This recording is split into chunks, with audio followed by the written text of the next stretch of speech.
Hello everyone, and welcome back to another tier list. Today I'll be ranking all of the current rolling stock in the system. We will be excluding work trains though, because no one really cares about them, and the R44s, as they only run on the Staten Island Railway, and that is not a part of the New York City Subway.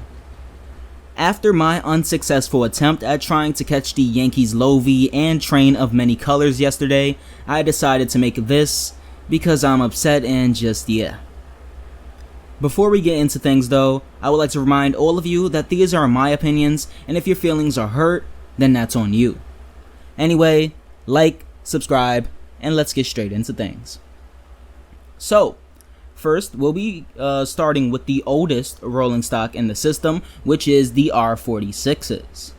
Now, I've ridden these many times in my life. I love the side seats, and I can't remember which is which, if the R68s or the R46s have the little armrests on the seat. I think it's only the R68s. I don't remember them on the R46s, and I was on the R68 the other day, and they had the armrests, and I was I was really excited to sit in those corner seats, despite being too tall for them. But the R46s, I've only experienced a couple of problems on them, whereas everybody always talks about their age and how they're old, and again their age and how they have so many issues always breaking down and stuff. I haven't really experienced much of the breaking down and stuff.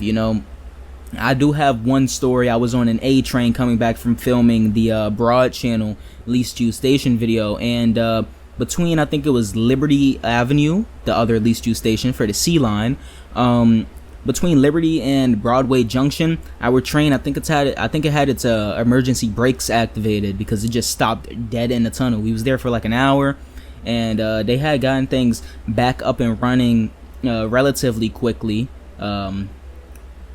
meaning an hour. But it was kind of weird because when the train got back up and moving, it was kind of like leaning on one side. It felt very weird. But besides that, I haven't really had any issues with R46s. One of my family members, they used to operate these things all day on the A line, and they loved them, before they retired, So I'm not going to throw them at the godly. I haven't ridden them enough to say they're godly. They're not my favorite rolling stock by any means. But, I've taken them on the A, I've taken them on the C, I've taken them on the N, the Q. I've ridden the 46s many times, and I like them. The second 75 footers we've had in the system that's actually good. I don't think we've actually had any 75 footers before the 44s. Actually, I think they were 67 footers on the BMT or BRT, whatever you want to call it. I'm gonna throw it in the B tier though. With all of the current issues that I'm hearing about them, even though I haven't experienced them, I've seen reports of traction motors on fire. I've seen them break down and all of that stuff, and now they got dead spots on the wheels and stuff. They have already reached the end of their useful life cycle, so they gotta go in B. If this was like 10 years ago, they would have gone right up to A. But there ain't much you could really do with the 46s now. They're falling apart, especially those ones from Pitkin.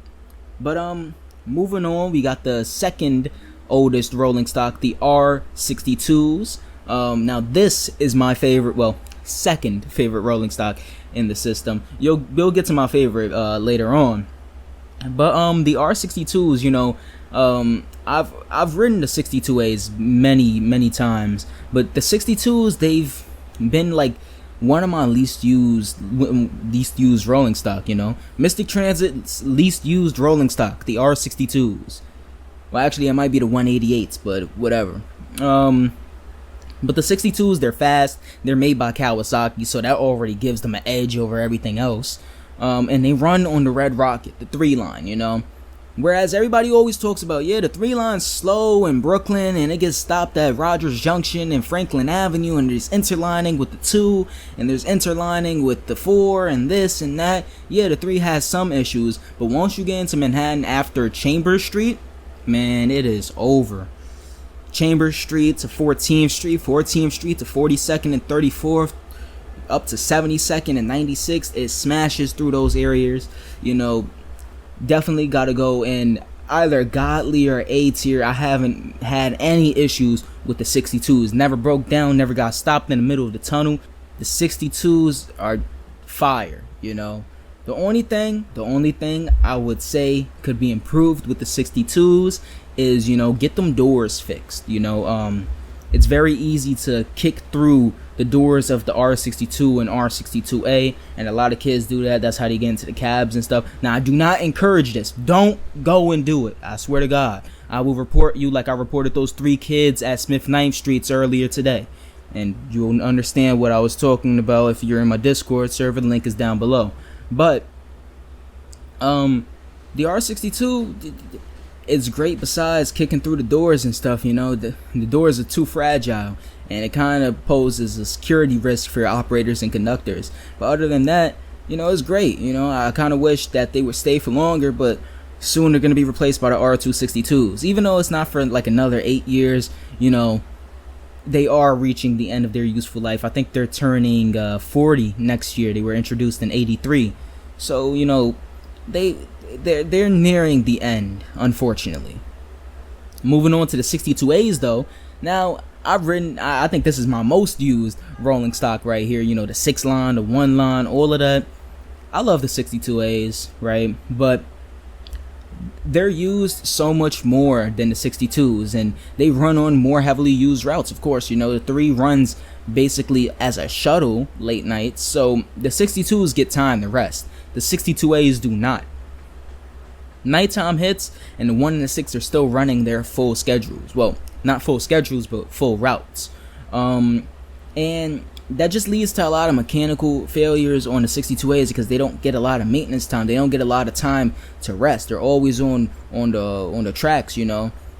So I've experienced many issues with the 62A. I was actually on a 6 train today. Well, it will technically be yesterday at the time this video will be going out, but I was on a 6 train today, and there was it was actually a graffiti in the 10th car, so they had to isolate that car, and the doors just wouldn't open anymore in that car. I wouldn't say that's an issue with the 62As. I'd say that's an issue with the kids who vandalized it. But let me find another issue.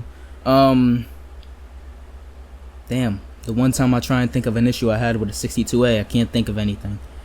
Oh wait, actually, I was on one that had its brakes activated at Hunts Point. Yeah, that's the only thing I could think of. Listen, the 62As have a lot of issues. I haven't really been on many that's had issues. Usually it's you know, human error that has caused the issues that I've experienced on the 62As. But hey, they're old. They need more maintenance, especially the Pelham 62As. Those is on their last legs, you might as well say. You know, 207, at least they take good care of their 62As. Pelham, it's over. Westchester does not like them. Westchester called, and they want their R142As back. I do as well, and I know everyone else who lives on the 6 line, or loves the 6 line, or loves the 142As, they want them back on Pelham as well. So yeah, I'm going through the 62As in B tier. Just because, you know, they have a lot of issues. They're covered in brake dust. They're old. They're dirty. I love them. I love operating them in open BVE, but they're getting to the end, you know. Now moving on to the next, I think the next is the R68, which will be down here. Now it runs the Delta. It runs on the N, I believe, sometimes as well. Although I've never caught an N R68. I've caught R68As on the N, but that's besides the point. The R68s, I love them. I love them. They are one of my favorite rolling stocks, you know, right behind the R62s. I just love the window seats on them. I love transverse seating. And I know a lot of like hardcore transit activists and developers and all that, they don't like transverse seating because it doesn't give the most capacity. I love transverse seating for the Manhattan Bridge. That's the only thing I need to say. Everyone from New York will understand what I'm talking about when I say window seats on the Manhattan Bridge. You know that it's fire. Like, just look out the window and you see the World Trade Center in Lower Manhattan, or if you're on the opposite side, you look at the Empire State Building in Midtown, Upper Manhattan, Harlem, and all that. It's beautiful views, especially if you're in the window seat. You got the armrest right there. I was on the 68 the other day, heading up from 161 to Tremont, and despite me getting off at the wrong part of the station, making me have to walk 3 blocks longer, which is why I hate IND stations now. I just love the 68s. It's so comfortable sitting in those window seats. As many issues as they've had, getting over the hill on the Manhattan Bridge and all that, I can't, I just can't really say much that's bad about them.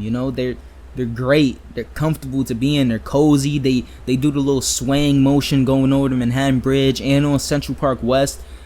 They're a nice rolling stock, and for that, I'm gonna put them in B tier. They have had some issues. They've had the issues with getting over the Manhattan Bridge. They're slow. They're called hippos. They don't deserve to be in A tier, but they definitely don't deserve to be in C tier or anything lower than B. Now, their sister units, the R68As, is a different story. The R68As, well, those who are operators will know of the issues with the R68As. Their brakes are delayed. They use dynamic braking or some other different type of braking system than the R68s do, which is why they're such a pain to have coupled to an R68, because that's 2 different braking systems that's now got to mesh with each other, and it's all a mess. That's why you never see R44s and 46s coupled, and that's why you never, it's uncommon to see an R160A and R160B coupled. Preferably, like, referring to the R160 Alstom and R160 Siemens units. It's very uncommon to see them coupled together, mainly because of their 2 braking systems. It's difficult. You gotta manage both at the same time, and one will activate later than the other. It's just a mess. And the R68As is just, they're nice. They're basically the 68s, but worse braking makes them a worse rolling stock and a worse fleet. One of my family members that used to work in the MTA, they used to hate operating the R68As. They used to hate it. There was one that used to run on the A line every rush hour, and I've heard that it was very unpleasant to operate, especially pulling into like a station like 42nd, where you pull into the station at like 50, and now you gotta like hit the brakes real hard. You gotta manage those brakes real good if you want to stop on the dot at that station. From an operator's perspective, trains are completely just horrible. From a rider's perspective, they're the 68s. That's basically it. But I'm gonna throw them in C tier, for all of the operators out there that hate the R68As. I hate the shape that it just drew on this now, but whatever. Moving on though, next oldest would be the R142s, I believe. The R142s, I have never experienced an issue on board an R142. I love the 142s, not as much as my 142As. Now those are a different story. But the R142s, their traction motors sound nice. I love riding them on the 2 and the 5. They're fast. But compared to the 142As, they don't compare, to be honest. Their design isn't as good. It has the little line on the top of it. Kind of messes up the design. They're made by Bombardier, and that right there is already a knock on it. Same with the 62As, although those are better. The 142s though, they're slower than the 142As. I've heard they accelerate a little quicker, but in the long run, when you're on the express track, you really get to hit that top speed. You're going faster in the 142A. Their HVAC is way too loud. They have some downsides to it, but they are overall a reliable fleet. I can't knock them on anything of the sort like that. They've held it together. I can only think of one issue with the R142s, and it's not even a fault of the train. It's what happened with Garrett Goebel incident. Rest in peace. But the 142s, I can't really figure out much to say about them. I like them, but I don't like them as much as the 142As. And this is coming from a person who was on the R142 today. I haven't been on any R142As today. I was on just strictly R142s, and Yeah, I can't think of anything good to say about them. Throw them right in B tier. Now, my favorite units, second favorite unit, sorry. Most second slash third favorite. Listen, it's kind of difficult, okay? They switch around. On a good day, it'll be the R142A. On another day, it might be the 62s, whatever. We're moving on to the 142As. I have had so many memories on these units, riding them on the 6 line back in the day. I'm saying back in the day, but it was really just a couple years ago. Even though I'm referencing times in like the early 2010s and late 2000s and stuff. But I remember riding the R142As on Pelham line, and they're great, you know. Such great memories, and it might be a bit biased because I just remember them on the 6 line, you know. But I used to love the announcements in Manhattan when you were on an Uptown Express 6 train. You know, it'll be an announcement like, this is a Pelham Bay Park bound 6 train making express stops in the Bronx. You don't hear that no more, and that saddens me. Number one, because they got rid of most of Jessica's announcements, but number two, because the R142As don't run on the 6 anymore. I understand why they was changed. I'm not one of the people that's like, yeah, give me my 142As back and put 62As on the 4. No, that's an idiotic idea, and I don't support that any one bit. But I do miss them. I understood why they had to go, you know, CVTC on the 7 and extra units for the 4. But come on. They used to be so good on the 6. And I miss them. They're better than the 142s in my opinion in many ways. Yeah, they buck a lot when they like start moving. They start bucking, and it's kind of a rough ride on the R142As. But that's just one downside to many upsides. You know, their LED screens. I prefer them over the 142s, and I prefer the I've noticed that they've started retrofitting a lot of R142As that's on the 4 line with new LCD screens on the interior. Now, granted, they don't look the best. They're in like 720p, and I don't support that because me being a YouTuber, it needs to be 4K or it ain't good.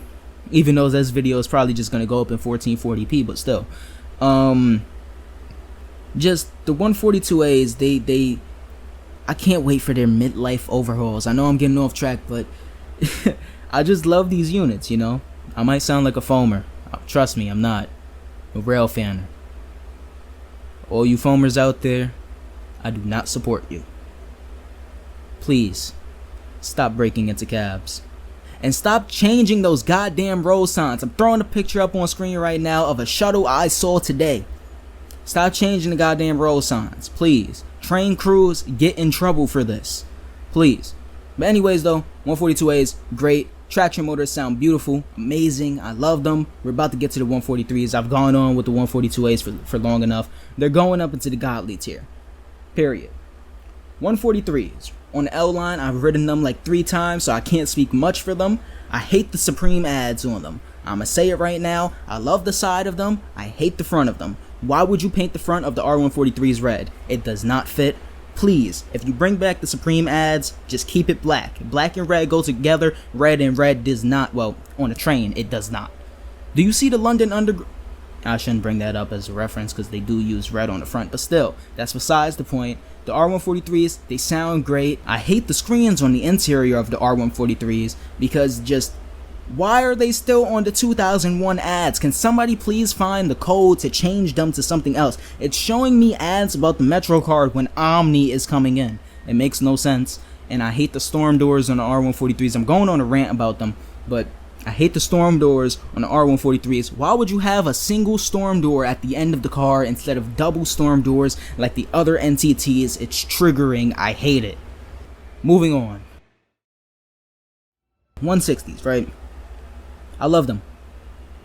I'm talking about the Siemens units, not the Alstom units. I love them, okay? Listen. The traction motors, they're on par with the Kawasaki and whatever those traction motors are on the R142As. The trains sound amazing. And the interior of the trains, I was on a 160 Siemens unit today and an Alstom unit as well. It was great. It was great. I love the traction motors. I love how now the trains are getting LCD screens, specifically the R160s. I love the LCD screens. You know, a lot of people are kind of on the fence about the ads. For me, I love seeing the ads in the subway because I know the MTA is getting money for that, money that we could use to improve the system, money that we can use to get elevators, to get ESI upgrades, if that's what they call it, ESI upgrades to certain stations, like how they made the 4th Avenue local stations look, you know. I know we can spend that money on the 2nd Avenue subway, finally giving it its express tracks, but whatever. Amongst other things, you know. But some people don't like that. Whatever. I like the LCD screens. I do feel like they can utilize them better though. And the better use case is give me some real information that I need on them. You can show the ads in the middle of the tunnel, but when we're approaching and stopped at a station, make the screens display all of the possible transfers to buses and subway and commuter rail, whatever. Make it show all on those screens. Just don't have them display ads. They can be used for a much more useful purpose, especially for those, you know, people who's coming to the city, tourists who don't know the city well, don't know the transfer points. They might not be able to hear the announcements because the car is crowded, or they might not be able to see the screens or whatever. That's the one thing about the R160s and the fine displays. They don't show transfers. You gotta listen out for the announcements for that. And sometimes you can't hear the announcements, especially if it's one of them Valina announcements. You know, the new lady that's doing the extra announcements that I really don't like. But whatever, that's besides the point. Listen, they can be used for a much better purpose. But off of those screens, the 160s are great. They look nice. They're basically R143s, but you know, the correct placement of the American flag. They're great. I have nothing else to say about them besides the fact that the F is better than the E, but whatever. Moving on, A tier. Now, the R188s. It might seem like I have a bias towards the IRT, but trust me, I don't. Just because I've lived on IRT lines my whole life doesn't mean I have a bias to it. Okay, the R188s are just a great train to have in the system. You know, they debuted in 2013. They're basically just converted R142As from the 6, which is why, you know, they're godly. But traction motors are great. I've noticed that the 188s get a lot of the new improvements to the rolling stock before the other rolling stock actually does. It's interesting because I've seen R188s with those new LCD screens and on the actual, like, where the subway maps would go, and the LCD screens on the top, like where the long ads would go. I'm having a hard time explaining what I'm trying to say, but basically the 188s are getting new features that the other cars don't have, and that's what makes them unique. You know, they're one of the few car classes to have those new the exterior displays. I guess they're LEDs or whatever, that they look like the old R62 displays, the R62As that go like from green to red depending on the status of the train, if it's an express or local. I like those. Okay, they're useful, especially for a line like the 7 that runs peak direction express. Now, do I think they needed to be on the R142s? No, definitely not. The 4 doesn't run peak express, or at least it hasn't in my experience. You know, I've never been on a 4 train bypassing 138th Grand Concourse, and I've never been on a 4 express to Burnside, or at least never been on the express portion of a 4 express to Burnside. But the 188s are just they are unique. You know, they're one of the few car classes to be compatible with CBTC at this moment. They run ATO, and as much as I really do not like ATO, it is unreliable in inclement weather, and it feels slower than actual like operators sometimes when it's pulling into a station, and then sometimes it just crawls to the 10 marker. It feels slower sometimes. I prefer an operator operating my train. I would feel much better if it wasn't a computer. Even though I know sometimes the operators actually do operate, that's besides the point. I love the R188s. I love the traction motors. They're basically a better version of the R142As with all of their improvements and stuff. And yeah, they're fast as hell. I remember seeing people like, yo, they hit 55 on Flushing Express, and that's an accomplishment. I mean, the 62As used to do it as well, but it's an accomplishment. And now on to the last unit that is currently running revenue service. We will not be tackling the R211 today. It's not in revenue service yet. Should be coming around summertime. I predicted maybe May, June. Prediction not confirmed. Calm yourselves, foamers. But yeah, that's about it. The 179s, you might want to call them lemons and stuff. Yeah, I could just put them in the D tier right now, but do I think they deserve to be in the D tier right here? No. I'm gonna say it right now. I don't care what you think about the R179s. Yes, they're lemons. Well, used to be. But you know what used to also be lemons? The R68s. They have proven themselves over the past 30 years of service.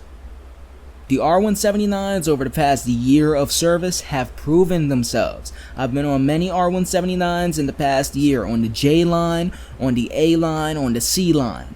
I said C, not Z. The Z is useless, and I will stick by that for the rest of my life. But the R179s, despite what many people want to say, they are some great units, I didn't used to be a fan of their traction motors. I thought they used to just sound all weird and screechy and stuff, and that they didn't belong in the system. And their design was a bit different than the 160s, which made me not really like them as much. But over time, they started to grow on me, and honestly, I prefer the Jamaica line, the BMT Jamaica / Nassau Street line. I prefer it with the R179s, to be honest. Those trains, I like it. The interior, nice. The fine screens, they show ads now. And again, you already know my standings on ads, how I feel about them. So I like seeing that, I haven't seen any R179s with LCD screens yet, though. And if they can get those, maybe they can get moved up from where I'm about to put them on this list. But there's one thing that multiple things that I don't like about the 179s, but there's one thing coming from a passenger that I don't like about them, and that's mainly the fact that the announcements are slower than the other NTTs. Now, what do I mean by this? Well, let me take a sip of my drink first. What I mean by this is, on the other NTTs, the train will stop, and as the doors are opening, you would hear, "This is a blank-bound blank train. The next stop is whatever." On the R179s, the doors open, it waits a couple of seconds, and then it starts the announcement. And then after announcing what line and where it's going, there's a pause, and then the next stop is. It's coming from a passenger, it feels like it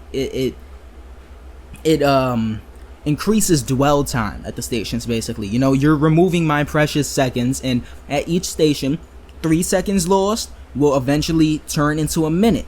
You add all of that up, now the train is running behind what it might have been running if it was a SME or an NTT, well, one of the other NTTs.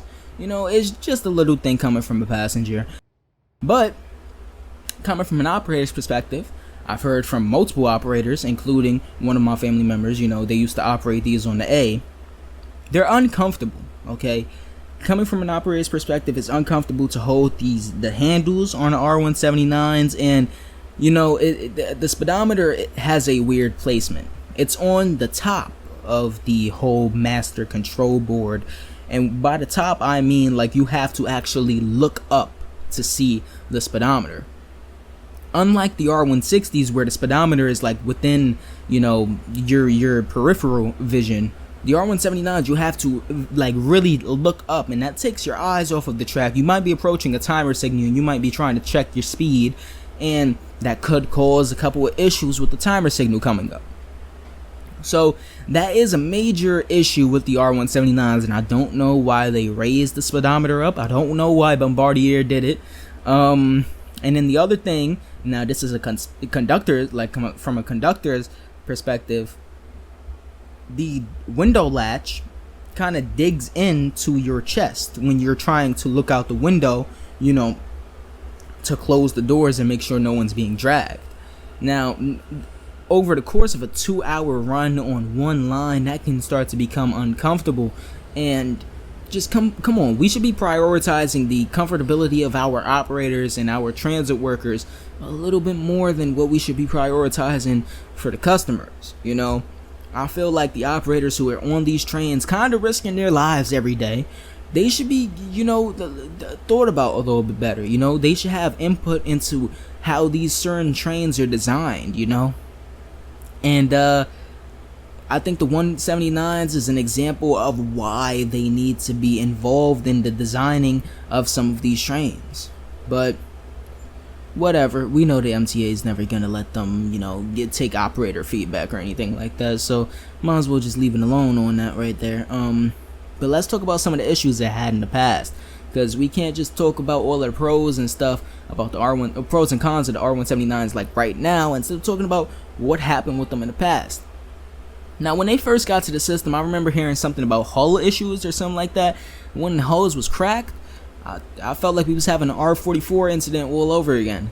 And they've had some other issues, you know, doors coming open while their train is in motion, train cars coming uncoupled while the train is in motion. You know, operators say that sometimes the 179s just don't stop, you know, the brakes just fail, and emergency brake applications happen, and overruns. And yeah, the 179s, I've heard, are not a pleasant train to operate. Well, they weren't back then, they still kind of aren't right now, but they're definitely getting better in terms of the improvements the MTA has made. Now, it's sad that they didn't just come straight from the factory all good and ready to go, but really, what train comes from the factory good and ready to go? You know, you got sometimes teething issues that you got to work out. I'm sure that when the 211's enter service, it's not going to be all great. You still got the 30-day revenue acceptance test that you got to get through. It might fail that. I think the R179s failed it, but we're going to have to see how the 211's perform and if we can really compare them to the 179s. I think this is a good tier list we have right here. You know, you got the R62s, and honestly, I think I'm about to put them in the godly tier. You know, you got to have a SME in the godly tier. The 142As, I'm going to knock down one, mainly because the 188s is just a better version of them. But overall, I think this is how I'm going to leave my list. You know, 143 is nice. Let's see, the 160s, they're really... Honestly, I think I might just put them in godly tier. I can't really think of too many issues with them, to be honest. They're fast. They have that great traction motor sound. They're great to be in as a passenger, have a lot of capacity. And some trains have the little, I like to call it the Empire livery, because it's not really the Cuomo livery. It's the Empire livery because it's the New York state flag colors, just like what's on our buses. That's not the Cuomo livery, guys, but whatever. Some of them have that livery, and it looks really, really nice, to be honest. I wish we painted more of our trains. Now, I did just, you know, kind of talk lowly about the Supreme ads, and I feel like we should get more ads on our trains. It increased the variety, to be honest. You know, I like seeing the ads on the shuttle, and I used to like seeing the ads on the R142As on the 6 line. I think they need to come back, you know. The Supreme ad was nice. It meshed well with the 143s. I just feel like the front needed to be painted black. It did not look good in red, in my opinion. The rest of the train looked really, really good in red, but the front, no. Never. Please, don't. It does not fit well. MTA, if you're watching this, even though you probably aren't, please, no more red on the front. Never change the front. Keep it black. But yeah, the 160s, they're nice. Some of them have that little library interior thing that looks like a little kids section, pediatrician office thing. You know what I'm talking about. It looks like a library on the interior of the train. It looks weird, but it's nice and different. You know, we need a little bit of variety and just the stainless steel coloring we see. 142As I've already explained. Lesser version of the 188s. I don't think both deserve to be in godly tier. 46s haven't really experienced too many issues, but based on how they've been performing, what I've been seeing on the MyMTA app and all these trains getting messed up and derailments and stuff, the 46s maybe don't deserve to be in A tier. They're nearing the end of their lives. 62As, Man, shut up. Moving on. The R68s, I love them, but they're hippos. The 142s, A tier. Might as well move it up. What's the difference between a 142 and a 142A? A lot, but still. The difference in performance is it's minimal. It might not look the best. It gets the job done though. You know, we might not like Bombardier for a lot of things, but hey, the 142s are great. The 179s, they're lemons, but they have been getting better. If they can prove themselves for a little bit longer, I might consider moving them up and making another tier list in the future when some of the older cars are retired and some of these other cars have new developments and changes and stuff. The R68A, that's how I feel about them. You get some better brake packages. Anyways though, thank you for watching this video. If you do not agree with this tier list, I really do not care because it is my opinion and you are entitled to your own opinion. I hope you guys know that, you know. Just because I say it doesn't mean it's rule, you know. If you think the 142As are the worst rolling stock in the system, first of all, you're wrong, and second of all, talk about it in the comment section, okay? That's what it's there for. If you feel like the 179 should be an S tier, you're also wrong.